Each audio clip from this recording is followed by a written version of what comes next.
64 yung kilo, pero yan, okay siya. Yan, di ba?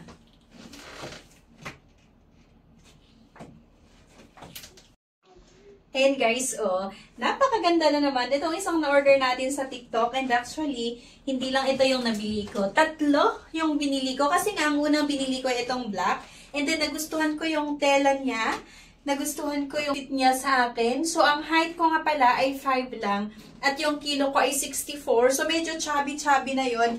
And di ba ang hirap mag-fitted lang ng damit kapag medyo chubby ka? Pero ito, gusto ko siya. May green ako na color na kinuha. At ito nga, maganda ito kasi mahaba siya sa harap, pero sa likod ay hindi. Ganyan yung design niya. Ayan, ganyan siya sa likod, at ganito naman siya sa harap. So, ganyan sa akin, ayan yung likod, at ito naman sa harap. Pwede rin naman natin ganyan. Ayan siya, ang ganda. Ang ganda din partneran natin ng mga skirt, ganyan. So, ang ganda. And ayun nga, meron akong ibang kulay. Ito naman, ayan, ito siya, green.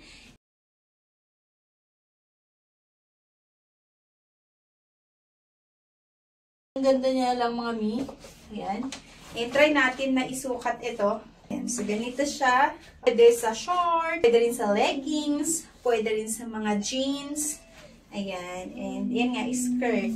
So, iba't iba nga yung color na binili ko. Meron. Ang pinakagusto ko sa mga nabili ko na color, itong black. Kasi parang feeling ko, pumapayat ako pag itong black yung sinusuot ko, di ba? Pinapartner ko sa... Ayan, check nyo lang din yung Yellow Basket kung gusto nyo makabili sa mga ganitong damit. Maganda yung fitting niya. Kahit medyo chubby, kagaya ko. Kasi sabi ko nga, 5 lang yung height ko. 5 feet lang talaga. At nasa 64 yung kilo. Pero yan, okay siya. Yan, di ba?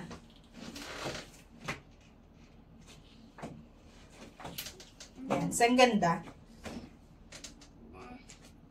Pwede rin naman nating ganyan.